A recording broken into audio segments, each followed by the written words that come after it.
നമസ്കാരം. ബ്രസീലിൽ നടക്കുന്ന ലോകകപ്പ് മത്സരങ്ങളുടെ വിശകലനങ്ങളും വാർത്തകളും ഉൾക്കൊള്ളിച്ച് ടിസിവി ഒരുക്കുന്ന പ്രത്യേക പ്രോഗ്രാം ഗോൾ ലൈനിലേക്ക് സ്വാഗതം.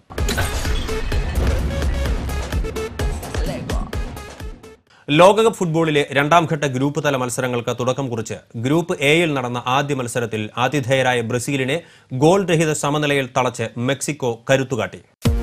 കടുത്ത മത്സരം പ്രതീക്ഷിച്ചു. എങ്കിലും ജയത്തിൽ കുറഞ്ഞതൊന്നും തന്നെ ഞങ്ങൾ പ്രതീക്ഷിച്ചിരുന്നില്ല. മെക്സിക്കോയെ ചെറുതാക്കി കണ്ടതുകൊണ്ടല്ല, കടുത്ത പ്രതിഷേധത്തിനിടയിലും ഗാലറിയിലേക്ക് ഇരമ്പിയെത്തിയ സ്വന്തം നാട്ടുകാരുടെ സോക്കർ ആവേശത്തിന് കാനറിയിലൂടെ ജയം അത്ര കണ്ട് വിലപ്പെട്ടതായിരുന്നു. പക്ഷേ ആഗ്രഹങ്ങളെ തീണ്ടാപ്പാടകലെ നിർത്തി മെക്സിക്കൻ ഗോൾ കാവൽക്കാരൻ ഗില്ലർമോ ഒക്കോവ നടത്തിയ സേവുകൾ മഞ്ഞപ്പടയുടെ കുന്തമനയൊടിച്ചു.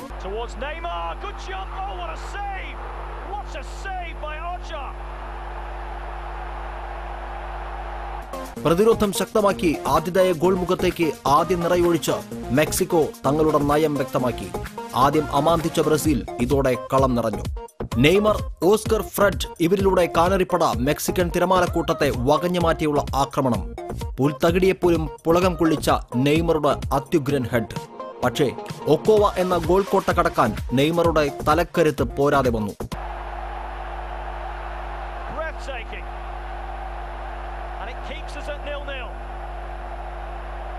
പിന്നീടും പലതവണ ഓസ്കറും നെയ്മറും ഒക്കോവയുടെ കൈക്കരുത്തറഞ്ഞു. മഞ്ഞപ്പടയുടെ പല ഗോൾ വെടിയുണ്ടകളും ഒക്കോവയിൽ തട്ടിയകന്നു. ആദ്യ പകുതിയിലും രണ്ടാം പകുതിയിലും ഇരുവരും പ്രത്യാക്രമണങ്ങൾ തുടർന്നുകൊണ്ടായിരുന്നു. സമനിലയെന്ന തീരത്തേക്ക് നീങ്ങുന്ന ടീമിന്റെ പ്രകടനം കണ്ട് ബ്രസീലിയൻ തന്ത്രജ്ഞൻ ലൂയി ഫിലിപ്പ് സ്കൊളാരിക്കും പലപ്പോഴും നിലതെറ്റി. ഒടുവിൽ ഫോമിന്റെ നിഴൽവട്ടത്തിൽ മാത്രം കളത്തിലുള്ള ഫ്രെഡിനെ പിൻവലിച്ചുള്ള കോച്ചിന്റെ ആദ്യ നീക്കം. അതിലും മതിവരാത്ത കോച്ച് ഓസ്കാറിനെയും തിരികെ വിളിച്ചു. ബെഞ്ചിലെ പോരാളികളെ ഇറക്കി പരീക്ഷിച്ചു. ഇതൊന്നും പക്ഷേ ഒക്കോവ എന്ന മാന്ത്രിക ഗോളിക്ക് മുന്നിൽ വിലപ്പോയില്ല. ഒടുവിൽ ഫൈനൽ വിസൽ മുഴങ്ങുമ്പോൾ ബ്രസീലിയൻ ആരാധകരുടെ മുഖത്ത് നിരാശയുടെ ഭാരം തളം കെട്ടി നിന്നു. മത്സരബലം ഇരു ടീമുകൾക്ക് സമ്മാനിച്ചത് ഓരോ പോയിന്റ്. ഇതോടെ 4 പോയിന്റുമായി ഇരുവരും ഗ്രൂപ്പിൽ മുന്നിട്ട് നിൽക്കുന്നു. രണ്ടാം മത്സരത്തിലെ സമനിലയോടെ കപ്പ് ഫേവററ്റുകളായ ആതിഥേയർക്ക് ഇനി കാമറൂണുമായുള്ള മത്സരഫലം കാത്തിരിക്കേണ്ടി വരും. പ്രീ ക്വാർട്ടർ പ്രവേശനത്തിനായി കളിമികവിന്റെ പ്രാഥമിക പാഠങ്ങൾ മാത്രം വായിച്ചു പഠിച്ച് മഞ്ഞപ്പടയുടെ കപ്പ് തേടിയുള്ള ഈ യാത്രയ്ക്ക് ഹോളണ്ടും സ്പെയിനും മറ്റുമടങ്ങുന്ന രണ്ടാം ഘട്ട പോരാട്ടത്തിൽ വിജയമധുരം നുണയാൻ ഏറെ വിയർപ്പൊഴുക്കേണ്ടി വരുമെന്ന് ഉറപ്പ്. World cup desk ടിസിവി.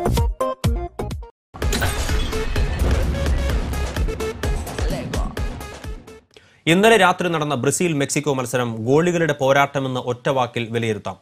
ഗില്ലർമോ ഒക്കാവ എന്ന മെക്സിക്കൻ സുനാമിയിൽ കാനറിപ്പട അപ്പാടെ തൂത്തെറിയപ്പെട്ട കാഴ്ച ഫുട്ബോൾ പ്രേമികൾ ആരും തന്നെ മറക്കില്ല. ബ്രസീൽ മെക്സിക്കോ മത്സരത്തിലെ താരം ആരെന്ന ചോദ്യത്തിന് ബ്രസീലിയൻ ആരാധകർ പോലും മടിക്കാതെ ഉത്തരം പറയും: ഗില്ലർമോ ഒക്കോവ. ഇന്നലെയുടെ ബ്രസീലിയൻ മേഘക്കൂട്ടത്തിൽ ജ്വലിച്ചുയർന്ന മെക്സിക്കൻ വെള്ളി നക്ഷത്രമായിരുന്നു ഒക്കോവ. മഞ്ഞക്കിളികളുടെ ചിറകരിഞ്ഞ ഈ മെക്സിക്കൻ ഗോൾ കാവൽക്കാരൻ ഈ മത്സരത്തിൽ മാത്രം ബ്രസീലിനെ നിഷേധിച്ചത് 1/2 ഡസനോളം ഗോളുകളാണ്. ഇരു ടീമുകളും പരസ്പരം കടന്നാക്രമണം നടത്തിയപ്പോൾ ഏറെ പരീക്ഷിക്കപ്പെട്ടത് മെക്സിക്കൻ തുറമുഖത്ത് നങ്കൂരമിട്ട 13 നമ്പറിലെ ഈ മെക്സിക്കൻ ഗോൾ കാവൽക്കാരനാണ്. നെയ്മറും ഓസ്കറും അടങ്ങുന്ന കാനറിപ്പട മെക്സിക്കൻ ഗോൾ മുഖത്തേക്ക് ഉതിർത്ത വെടിയുണ്ടകളത്രയും നെഞ്ചും വിരിച്ച് നേരിടുകയായിരുന്നു ഈ നീണ്ട ചുരുളൻ മുടിക്കാരൻ. നെയ്മറുടെ പോരാട്ടങ്ങളെ ഒരർത്ഥത്തിൽ ഒക്കാവ പരീക്ഷിച്ച് കളിയാക്കുകയായിരുന്നോ എന്ന് പോലും തോന്നിപ്പോയ നിമിഷങ്ങൾ. നെയ്മറുടെ അത്യുഗ്രൻ ഹെഡ് ഒക്കോവ തടുക്കുന്നത് തന്നെ അതിന് തെളിവായി. പിന്നീടും നെയ്മർ ഉതിർത്ത ഓരോ ഷൂട്ടുകളും ഒന്നിനെ വെല്ലും വിധം ഒക്കോവയിൽ തട്ടിയകന്നുകൊണ്ടായിരുന്നു. ഒരു വേള തുടരെ 3 ഷൂട്ടുകൾ വരെ ഇരു വിങ്ങുകളിൽ നിന്നുമായി പായിച്ചു നോക്കിയ കാനറികൾക്ക് പക്ഷേ ഒക്കോവയെ മറികടക്കാനായില്ല. ഇങ്ങനെ മികച്ച 7 സേവുകളാണ് ഒക്കോവ നടത്തിയത്. പ്രത്യാക്രമണത്തിൽ ബ്രസീലിയൻ ഗോളി ജൂലിയോ സീസറും ഏറെ പരീക്ഷിക്കപ്പെട്ട മത്സരമായിരുന്നു ഇന്നലത്തേത്. മിക്ക ഷോട്ടുകളും ബാറിന് മുകളിലൂടെ പറന്നകന്നപ്പോൾ 3 മികച്ച സേവുകൾ നടത്തി സീസർ. എങ്കിലും ആരാലും ഏറെ പറയപ്പെടാത്ത ഒക്കോവ എന്ന ഈ കുഞ്ഞൻ ക്ലബ്ബ് താരം ഈ ഒറ്റ മത്സരത്തോടെ ലോക ഫുട്ബോൾ പ്രേമികളുടെ മനം കവർന്നു കഴിഞ്ഞു. World cup desk ടിസിവി.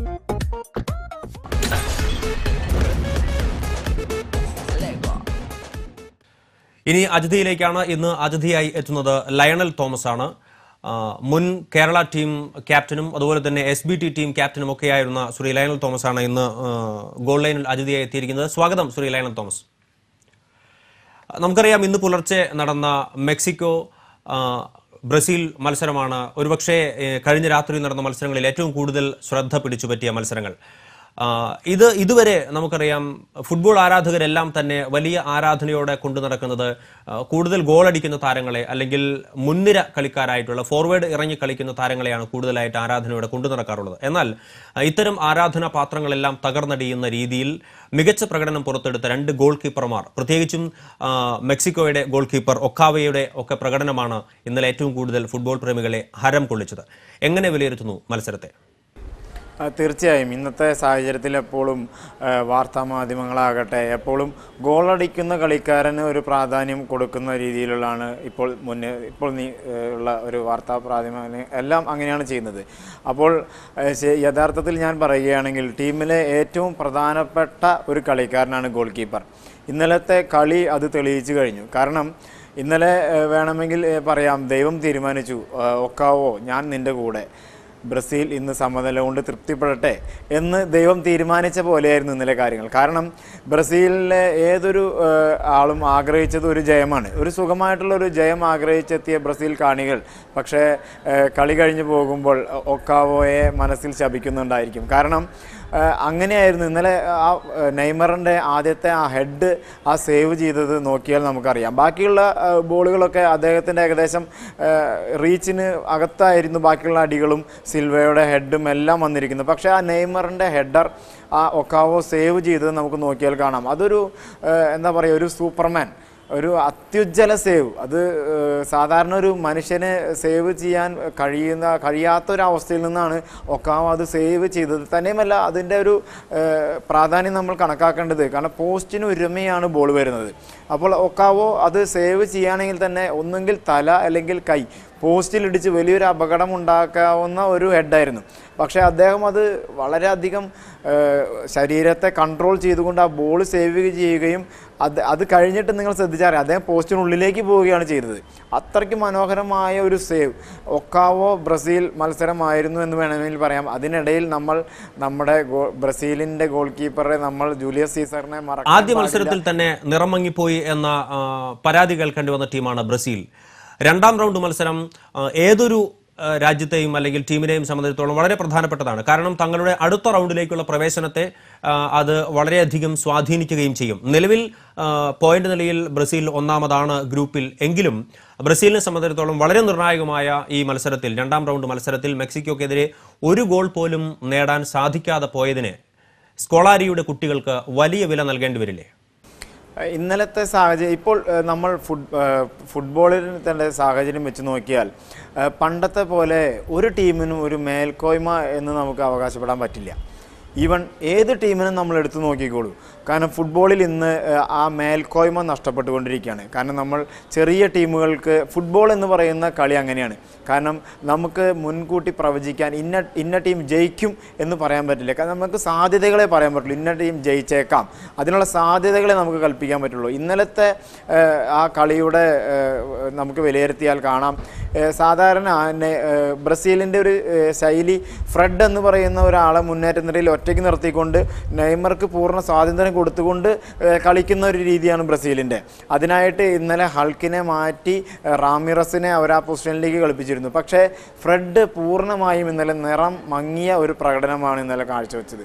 അദ്ദേഹം എടുക്കുന്ന ബോൾ എടുക്കുമ്പോൾ തന്നെ അത് എതിർ കളിക്കാരന് കിട്ടുകയും, നിങ്ങൾ ശ്രദ്ധിച്ചു നോക്കിയാൽ 2ഓ 3ഓ പ്രാവശ്യം നെയ്മർ ഒറ്റയ്ക്ക് മുന്നേറുന്ന ബോൾ ഫ്രെഡ് തടഞ്ഞ് ഇടുകയുണ്ടായി. ശ്രദ്ധിച്ചു നോക്കിയാൽ കാണാം. കാരണം അത്രയ്ക്ക് നിറമങ്ങിയ ഒരു ബ്രസീലിൻ്റെ ഒരു സ്റ്റാൻഡേർഡിൽ ഒരു സ്ട്രൈക്കർ കാരണം റൊമാരിയോ, റൊണാൾഡോ പോലുള്ള എന്താ പറയുക പ്രതിഭാസമ്പന്നരായ വലിയ വലിയ കളിക്കാർ കളിച്ച സ്ഥലത്ത് ഫ്രെഡ് അത്രയ്ക്ക് കളിച്ചില്ല എന്ന് തന്നെ പറയുന്നത്. ഇനി വരാനുള്ള മത്സരമാണ് അടുത്ത ഒരു മത്സരത്തിൽ സ്പെയിൻ ചിലി മത്സരമാണ് വരുന്ന മത്സരങ്ങളിൽ ഏറ്റവും കൂടുതൽ ജനശ്രദ്ധ ലഭിക്കുക. കാരണം നിലവിലെ ചാമ്പ്യന്മാരായിട്ടുള്ള സ്പെയിൻ തങ്ങളുടെ നില മെച്ചപ്പെടുത്തുമോ അല്ലെങ്കിൽ അടുത്ത റൗണ്ടിലേക്കുള്ള പ്രവേശനം ഉറപ്പാക്കുമോ എന്നുള്ള സംശയം ഫുട്ബോൾ ആരാധകരുടെ മനസ്സിലുണ്ട്. സ്പെയിൻ ചിലിയെ നേരിടുമ്പോൾ ആ മത്സരം എത്രമാത്രം അവർക്ക് കടുത്തതായിരിക്കും, അതുപോലെ തന്നെ ഏത് രീതിയിലായിരിക്കും സ്പെയിൻ ഈ മത്സരത്തിന് ഇറങ്ങുക? ഇന്ന് സ്പെയിനിനെ പോലെ തന്നെ ചിലിക്കും വളരെ ഇമ്പോർട്ടൻ്റ് ആയിട്ടുള്ള മാച്ചാണ്. ചിലിക്ക് ഇന്നൊരു സമനില കിട്ടിയാൽ അവർ ചിലപ്പോൾ സെക്കൻഡ് റൗണ്ടിൽ കടന്നേക്കാം. അതുകൊണ്ട് തന്നെ സ്പെയിനിൽ നിന്നൊരു സമനില കൊണ്ട് തൃപ്തിപ്പെടില്ല. സ്പെയിനിൽ നിന്ന് ജയിച്ചേ പറ്റൂ. നല്ലൊരു മാർജിനിൽ ജയിക്കാൻ സാധിച്ചാലേ അവർക്ക് ഓസ്ട്രേലിയയും കൂടി തോൽപ്പിച്ചുകൊണ്ട് രണ്ടാം റൗണ്ടിലേക്ക് മുന്നേറാൻ സാധിക്കുകയുള്ളൂ. അതുകൊണ്ട് തന്നെ ഈ സ്പെയിൻ സർവ്വ ആയുധങ്ങളും ഇന്ന് പുറത്തെടുക്കും. തന്നെയുമല്ല, കൂടുതൽ അവർ ഇന്ന് അറ്റാക്കിന് കൂടുതൽ ഊന്നൽ നൽകിക്കൊണ്ടുള്ള അവരുടെ കളിയായിരിക്കും. അതുകൊണ്ട് തന്നെ നല്ലൊരു പ്രകടനം രണ്ട് ടീമിൻ്റെ ഭാഗത്തുനിന്നും നല്ലൊരു പ്രകടനം ഇന്ന് കാണാം. അതുകൊണ്ട് കാണികൾക്ക് നല്ലൊരു വിരുന്നായിരിക്കും ഇന്നത്തെ സ്പെയിൻ ചിലി മത്സരം എന്ന്. തീർച്ചയായിട്ടും ലോകകപ്പ് ഫുട്ബോൾ ടൂർണമെന്റ് ആരംഭിച്ച് ആദ്യ റൗണ്ട് മത്സരങ്ങൾ പൂർത്തിയായിരിക്കുന്നു. ആദ്യ റൗണ്ടിൽ ഒരുപക്ഷെ വലിയ ഗൗരവത്തോടെ അല്ലാത്ത സമീപനങ്ങൾ പല ടീമുകളുടെയും ഭാഗത്തു നിന്ന് ഉണ്ടായി, അല്ലെങ്കിൽ ആരാധകർ പ്രതീക്ഷിക്കുന്ന വലിയ പ്രകടനങ്ങൾ പല ടീമുകളുടെയും ഭാഗത്തു നിന്ന് ഉണ്ടായില്ല എന്നൊക്കെ ഉള്ള സംസാരങ്ങൾ, പരാമർശങ്ങളുണ്ട്. പക്ഷേ രണ്ടാം റൗണ്ട് ഈ രീതിയിലായിരിക്കില്ല. കൂടുതൽ ഗൗരവമായ, കൂടുതൽ ശക്തമായ, തങ്ങളുടെ അടുത്ത റൗണ്ടിലേക്കുള്ള പ്രവേശനം ഉറപ്പാക്കാൻ ഉദ്ദേശിച്ചുള്ള പോരാട്ടങ്ങൾ രണ്ടാം റൗണ്ടിൽ തീർച്ചയായിട്ടും ഉണ്ടാകും. എങ്ങനെയായിരിക്കും രണ്ടാം റൗണ്ട് മത്സരങ്ങളെ താങ്കൾ, അല്ലെങ്കിൽ എങ്ങനെയാണ് താങ്കൾ രണ്ടാം റൗണ്ട് മത്സരങ്ങളെ നോക്കിക്കാണുന്നത്? ഓക്കെ, ഒന്നാം റൗണ്ട് മത്സരങ്ങൾക്ക് നമുക്ക് അവസരമുണ്ട്. കാരണം ഒന്നാം റൗണ്ട് മത്സരം ഒരു ടീം തോൽക്കുകയാണെങ്കിൽ പോലും അവർക്ക് അവസരങ്ങളുണ്ട്. പക്ഷേ രണ്ടാം റൗണ്ടിൽ അങ്ങനെയല്ല. രണ്ടാം റൗണ്ടിൽ അവർക്ക് അവസരങ്ങൾ അതോടുകൂടി കഴിഞ്ഞു. കാരണം നമുക്ക് സ്പെയിനിൻ്റെ അവസ്ഥ തന്നെ എടുത്ത് നോക്കിയാൽ കാണാം. കാരണം അവർ ആദ്യത്തെ കളി അവർ തോറ്റു. ഇനി ഇന്നത്തെ കളിയും കൂടി അവർ തോൽക്കുകയാണെങ്കിൽ അവരുടെ അവസരങ്ങൾ കഴിഞ്ഞു. അതുകൊണ്ട് തന്നെ ഒന്നാം റൗണ്ടിനേക്കാളും കൂടുതൽ പ്രാധാന്യം ടീമുകൾ രണ്ടാം റൗണ്ടിന് കൊടുക്കും. കാരണം അവരുടെ മുന്നോട്ടുള്ള ഭാവിയെ കൂടി നിർണ്ണയിക്കുന്നതാണ് ഈ രണ്ടാം റൗണ്ട്. കാരണം ഒന്നാം റൗണ്ടിൽ ജയിച്ച ടീമുകൾ രണ്ടാം റൗണ്ടിൽ അവർക്ക് കിട്ടേണ്ട ടീമുകളെക്കുറിച്ച് ചിന്തിക്കുകയും അതിനനുസരിച്ച് മുന്നേറും. അതുകൊണ്ട് തന്നെ ഒന്നാം റൗണ്ടിനേക്കാളും കൂടുതൽ വാശിയേറിയ മത്സരങ്ങൾ രണ്ടാം റൗണ്ടിൽ കാണുമെന്നുള്ളത് തന്നെയാണ് എൻ്റെ വിശ്വാസം. പല ടീമുകളുടെയും ഗതി നിർണ്ണയിക്കുന്നത് രണ്ടാം റൗണ്ടാണ്. അവർ എങ്ങനെ പോകണം, എങ്ങോട്ട് പോകണം, അവർ പോകുമോ, തിരിച്ചു പോകുമോ എന്നുള്ള ചോദ്യങ്ങൾക്ക് ഉത്തരം കൊടുക്കുന്നത് രണ്ടാം റൗണ്ട് മത്സരങ്ങളാണ്. അതുകൊണ്ട് തന്നെ ഒന്നാം റൗണ്ടിനേക്കാളും കൂടുതൽ വാശിയും കൂടുതൽ പ്രാധാന്യവുമേറിയ കളികളായിരിക്കും രണ്ടാം റൗണ്ടിൽ വരുന്നത്. തീർച്ചയായിട്ടും ഫുട്ബോൾ ആരാധകരുടെ, ലോകമെങ്ങുമുള്ള ഫുട്ബോൾ ആരാധകരുടെ ആകാംക്ഷയെയും കൗതുകത്തെയും തൃപ്തിപ്പെടുത്തുന്ന രീതിയിൽ മനോഹരമായ മത്സരങ്ങൾ തുടർന്നുള്ള നാളുകളിൽ ഉണ്ടാകട്ടെ എന്ന് നമുക്ക് പ്രതീക്ഷിക്കാം. വളരെ നന്ദി ഗോൾ ലൈനിൽ അതിഥിയായി എത്തിയതിന്. വീണ്ടും താങ്കളെ ഗോൾ ലൈനിൽ അതിഥിയായി പ്രതീക്ഷിക്കുന്നു. നന്ദി. ഗോൾ ലൈനിൽ ഇനിയൊരു ഇടവേള.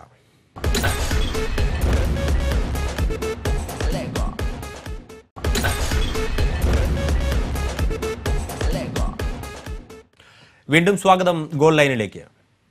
ഈ ലോകകപ്പിലെ കറുത്ത കുതിരകളാകുമെന്ന് പ്രതീക്ഷിച്ച ബെൽജിയത്തിന് വിജയത്തോടെ തുടക്കം. ഒരു ഗോളിന് പിന്നിട്ട് നിന്ന ശേഷമാണ് അൾജീരിയയെ ഇവർ 1-നെതിരെ 2 ഗോളുകൾക്ക് പരാജയപ്പെടുത്തിയത്.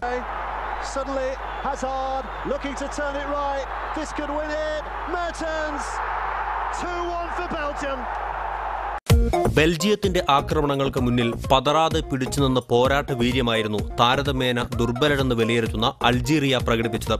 കളിയുടെ ഗതിക്കെതിരെ 23-ാം മിനിറ്റിൽ പെനാൽറ്റിയിലൂടെയാണ് അൾജീരിയ ലീഡ് നേടിയത്. ഫെഹൌലിയാണ് അൾജീരിയയ്ക്കായി സ്കോർ ചെയ്തത്.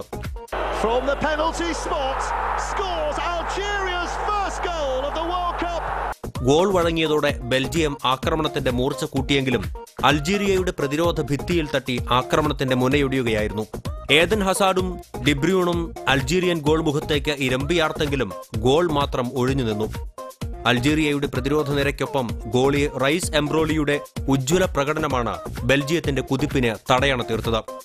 തുടർച്ചയായ ആക്രമണങ്ങൾക്ക് 70-ാം മിനിറ്റിലാണ് ഫലം കണ്ടത്. കെവിൻ ഡിബ്രൂണിന്റെ പാസിൽ നിന്നും ഫെല്ലൈനിയാണ് ഗോൾ കുറിച്ചത്.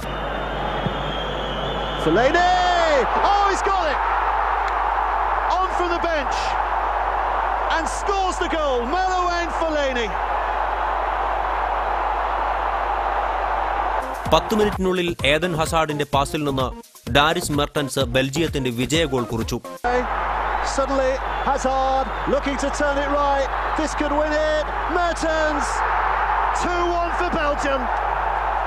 ബെൽജിയത്തിന്റെ ആക്രമണങ്ങളെ ഫലപ്രദമായി നേരിടുകയും അവസരം കിട്ടുമ്പോഴൊക്കെ പ്രത്യാക്രമണം നടത്തുകയും ചെയ്യുന്ന യുദ്ധതന്ത്രം അൾജീരിയ വിജയകരമായി നടപ്പാക്കി. ബെൽജിയത്തിന്റെ മുന്നേറ്റം പ്രവചിച്ചവരെ പൂർണ്ണമായും തൃപ്തരാക്കിയില്ലെങ്കിലും മികച്ച പ്രകടനം തന്നെ നടത്താനായി എന്നതിൽ പ്രതീക്ഷ പുലർത്തുകയാണ് ആരാധകർ. ഫിനിഷിംഗിലെ പിഴവുകൾ പരിഹരിച്ച് ഗ്രൂപ്പ് എച്ചിലെ അടുത്ത മത്സരത്തിൽ റഷ്യയുമായി ബെൽജിയം മികച്ച പ്രകടനം കാഴ്ചവെക്കുമെന്ന കാത്തിരിപ്പിലാണ് ബെൽജിയത്തിനായി വാദിക്കുന്നവർ. World cup desk TCV.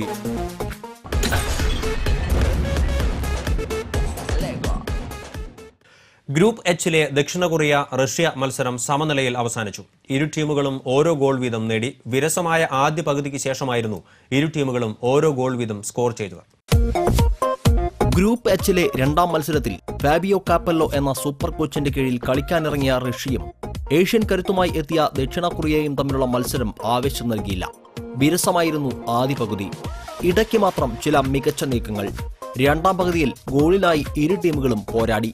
68-ാം മിനിറ്റിൽ ആദ്യം ലക്ഷ്യം കണ്ടത് ദക്ഷിണ കൊറിയയായിരുന്നു.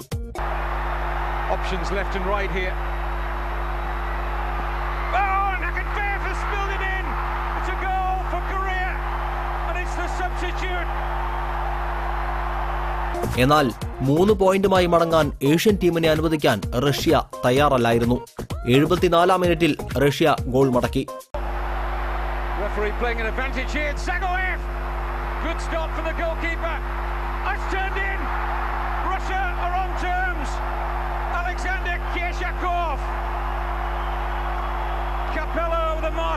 വേഗം കൂടിയ കുറിയ പാസുകളുമായി ദക്ഷിണ കൊറിയയും നീളൻ പാസുകളുടെ മികവുമായി റഷ്യയും രണ്ടാം പകുതിയിൽ അവിസ്മരണീയമാക്കി.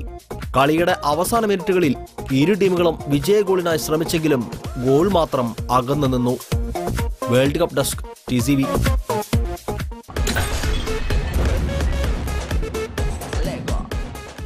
ലോകകപ്പ് ഫുട്ബോൾ മത്സരങ്ങൾ കൊഴുക്കുമ്പോൾ കാണികളുടെ ആവേശവും അതിരുകടക്കുകയാണ്. നാട്ടിലെ ഫുട്ബോൾ ആരവങ്ങളും ആവേശങ്ങളുമായി ശ്രീകേഷ് വെള്ളാനിക്കര. നാടെന്നോ നഗരമെന്നോ വ്യത്യാസമില്ല, എല്ലായിടത്തും ഫുട്ബോൾ ലഹരി നുരഞ്ഞു പതിയുന്നു. പ്രായഭേദമന്യേ എല്ലാവരും ഫുട്ബോളിനെ നെഞ്ചിലേറ്റുന്നു. നാടാകെ ഫുട്ബോളിന്റെ ആവേശത്തിൽ ആറാടുമ്പോൾ അത്താണി ചിറകുന്നിലെ കുറച്ച് ആരാധകരുടെ ആവേശത്തിൽ നമുക്കും പങ്കുചേരാം.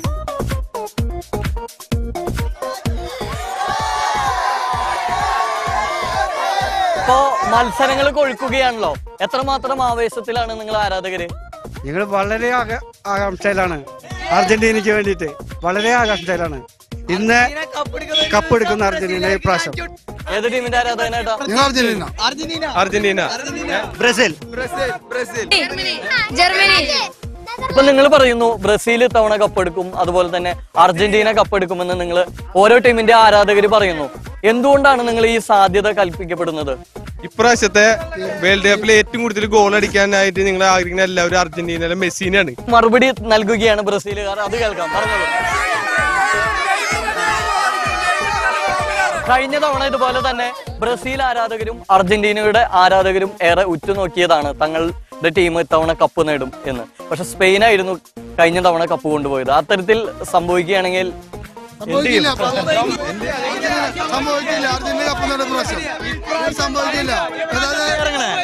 ഇപ്രാവശ്യം മെസ്സി ഡബിൾ ഫോമിലെ കളിക്കാറങ്ങണേ. കഴിഞ്ഞ പ്രാവശ്യം ഫോമായില്ല.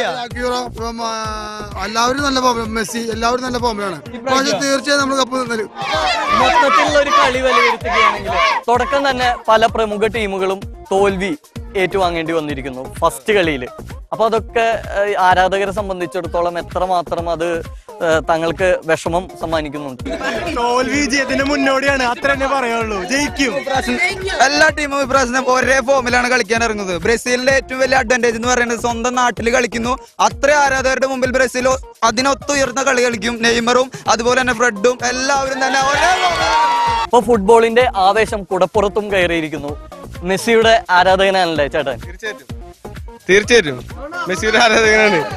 ഇവിടെ ഈ അത്താണിയിലെ ചെറുക്കുന്ന ദേശത്തിലെ ഏറ്റവും കൂടുതൽ ചെറിയ കുട്ടികൾ തൊട്ടിട്ട് വലിയ ആൾക്കാർ വരെ നിങ്ങൾക്ക് കാണാം. ഏറ്റവും കൂടുതൽ ഇപ്രാവശ്യത്തെ വേൾഡ് കപ്പിൽ ചെറിയ പിള്ളേരാണ് പ്രോത്സാഹിപ്പിച്ചിരിക്കുന്നത്. ബ്രസീലിനെ തോപ്പിക്കുന്ന ഒരു കളിയാണ് ഞങ്ങള് കാണാൻ വേണ്ടിയിരിക്കുന്നത്.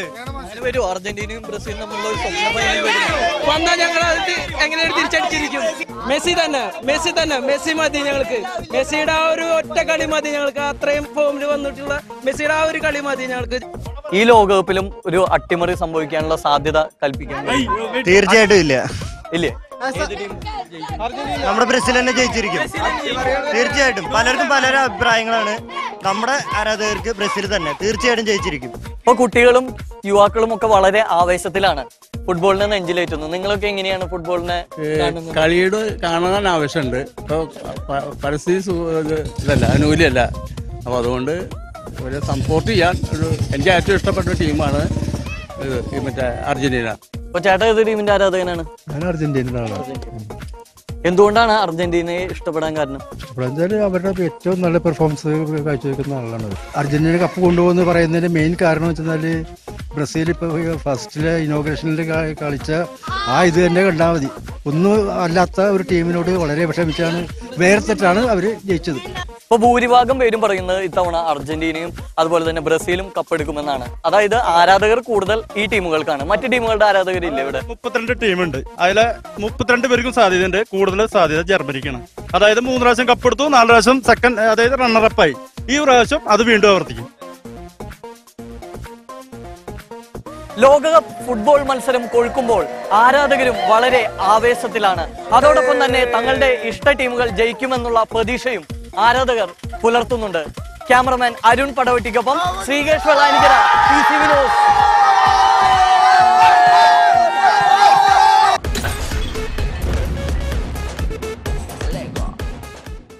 2010 ലോകകപ്പ് ദക്ഷിണാഫ്രിക്കയിൽ നടക്കുമ്പോൾ സമാപന ചടങ്ങിൽ നിറസാന്നിധ്യമായ ലോക നേതാവ് ഈ ലോകകപ്പിനില്ല. ദക്ഷിണാഫ്രിക്കൻ സമര നേതാവ് നെൽസൺ മണ്ടേലയാണ് ഒരു ലോകകപ്പ് ആവേശം കൂടി ഏറ്റുവാങ്ങാൻ കാത്തുനിൽക്കാതെ വിടവാങ്ങിയത്.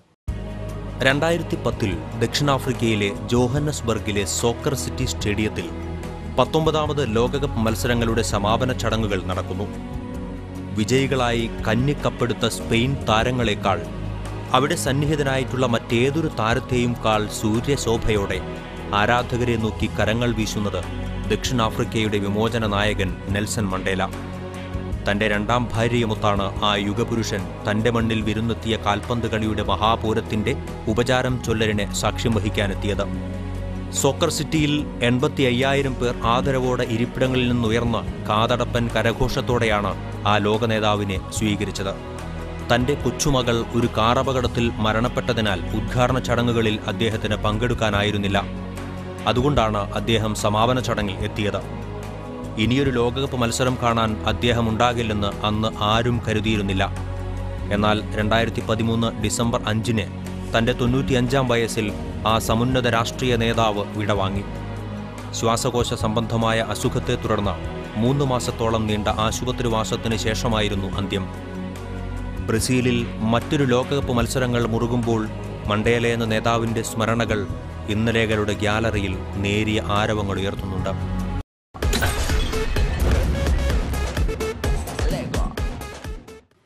ഇതോടെ ഇന്നത്തെ ഗോൾ ലൈൻ ഇവിടെ പൂർണ്ണമാകുന്നു. വീണ്ടും കളിയുടെ വിശദാംശങ്ങളും കാഴ്ചകളും വിശകലനങ്ങളുമായി നാളെ ഇതേ സമയം കണ്ടുമുട്ടാം. നമസ്കാരം.